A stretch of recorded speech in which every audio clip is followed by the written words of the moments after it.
കേരളത്തിൽ കാവടി പ്രധാന വഴിപാടായുള്ള സുബ്രഹ്മണ്യ ക്ഷേത്രങ്ങൾ നിരവധിയുണ്ട്. അതിലൊന്നാണ് ശ്രീ രാജരാജേശ്വരി ക്ഷേത്രം.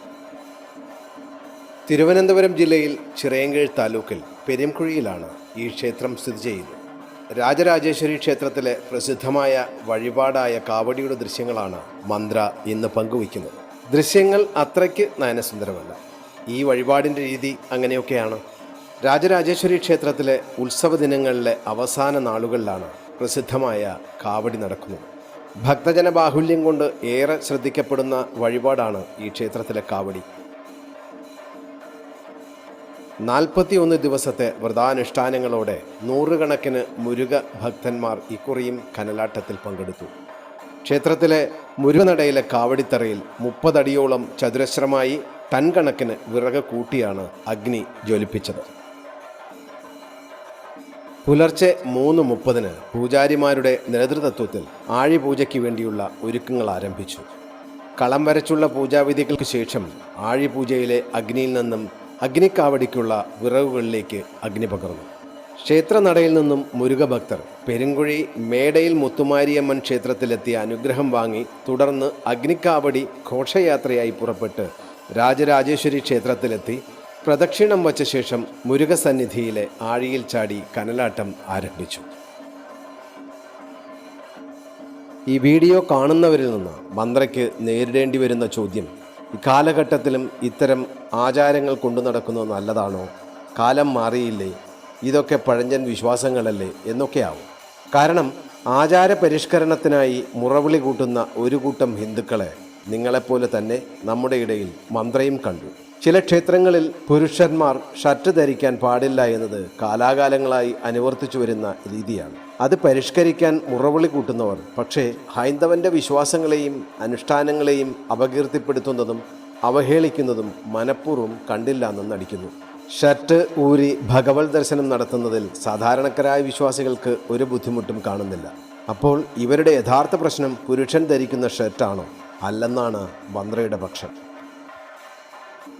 മറ്റുള്ളവരുടെ വിശ്വാസങ്ങളെ ഹനിക്കാത്തതും അവർക്ക് ബുദ്ധിമുട്ടുകൾ ഉണ്ടാക്കാത്തതും വഴിപാടിൽ ഏർപ്പെടുന്ന വ്യക്തിക്ക് അപകടമോ അതുമൂലം ജീവഹാനിയോ സംഭവിക്കാത്തതുമായ ഏതൊരു ആചാരങ്ങളും വഴിപാടുകളും നേർച്ചകളും തുടരുന്നതിൽ തെറ്റില്ല എന്നാണ് മന്ത്രയുടെ നിലപാട്.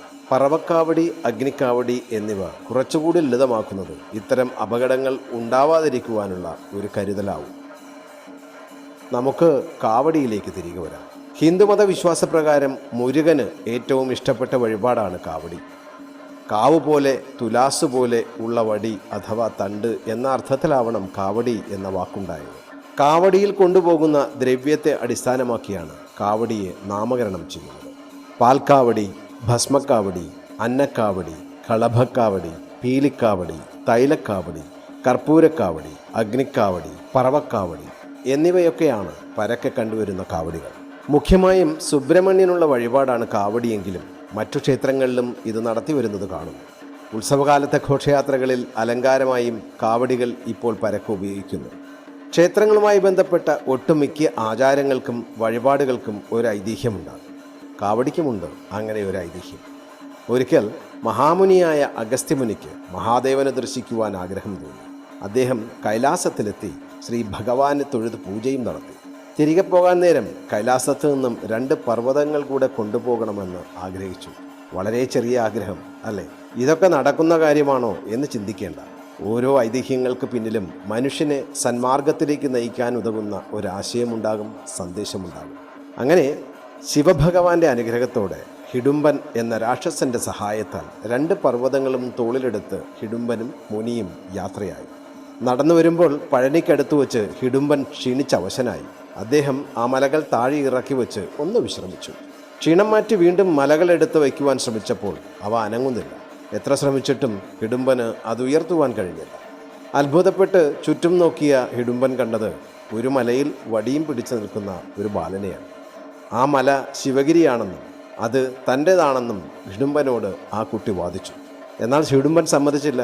അങ്ങനെ അവർ തമ്മിൽ യുദ്ധമായി. ഒടുവിൽ ബാലൻ ഹിഡുംബനെ വധിച്ചു എന്നാണ് ഐതിഹ്യം.